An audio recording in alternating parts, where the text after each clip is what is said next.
Ha? Uwi ko. Inuwi mo kahapon? Wala kang benta? Bakit? Wala ko lola ko. Napalo ka ni lola mo? Bakit? Wala pa akong benta. Kasi walang benta. Ano ba ito? Anong suso to? Suso? Lumon. Anong tawag? Lumon po.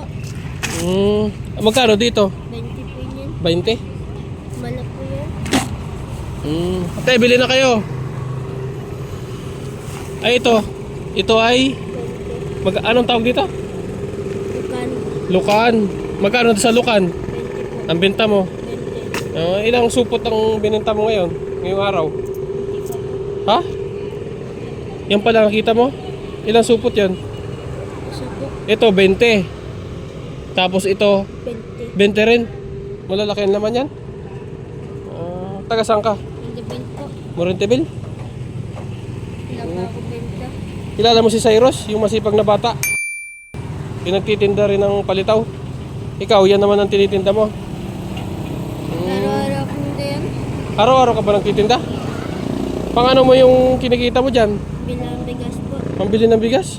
Ba't ang magulang mo? Sakit po. May sakit? Ikaw lang nagtatrabaho? Bukod dyan, ano pang pinagkakitaan mo? Mga Daan. 200. Daan. Ngayong maghapon, ilan ang kita mo? Hapon na oh. Wala pa akong benta hapon. Kahapon? Uwi ko. Ha? Uwi ko. Inuwi mo kahapon? Wala kang benta? Bakit? Wala ko lola ko. Napalo ka ni lola mo? Bakit? Wala pa akong benta. Kasi walang benta. Grabe, pinapalo si kuya. Anong pangalan mo? Uwi ko. Troy? Pinapalo ka ni lola mo kapag walang Bigas. benta dahil wala kayong kakainin. Paano yun? Oh, wala kayong kakainin na bigas kapag walang benta. So kailangan mo magbenta. Oh, ilan ang bumili sa inyan? Isa po. Isa pa lang. Tapos magkano ang bigas ngayon? Kung titingnan natin, magkano ito lahat? 80. Tama no? 20, 4, 80. Oh. Pagka naubos na yan, uuwi ka na. At dadaan ka muna sa palengke. Siyempre, bibili ka ng bigas. Itong ano mo, kariton. Tingin nga. Okay, hindi ka mabibigatan dito, no? Hindi ka mabibigatan. Araw-araw ka nagtitinda para may bigas, no? Saan mo naman pala ito inuuli? Sa luma pa? Ikaw mismo nagkukuha doon? Saan ba ito nakukuha sa ano? Putik po. Sa putik? Ikaw din ang kumukuha doon sa mismong putik? Tapos binabalot-balot mo? Ba't mga kapatid mo hindi ka tinutulungan? Udam po. Laba? Saan? Laba po. Naglalaba naman? Nagpapaw pa?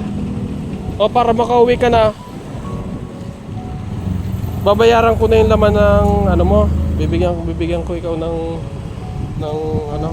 pera. Kung magkano yan para makauwi ka na. Di bukas, kung sa pag-uwi mo, may bebenta mo yan, mas maganda.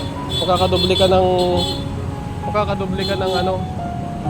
ng benta. O kaya try mo din sa pagpunta mo ng, di ba, bibili ka ng bigas? Ipagpalit mo doon ng bigas kung papayag sila. Tanong mo lang at ask mo lang pang siguraduhan. At least may bigas ka na, tapos may pambili ka pa. Bibigyan kita. O ito, hindi ko na binilang. Dinagdagan ko na yan ha, kasama sa pambili mo ng, kung may gusto kang bilhin, merenda. Ha? Sige Kuya Troy, ingat ka, ingat. Saan daan mo dito? Doon ka. O sige. Uwi ka na, bumili ka ng bigas ha. Ikaw pa magsasahin yan.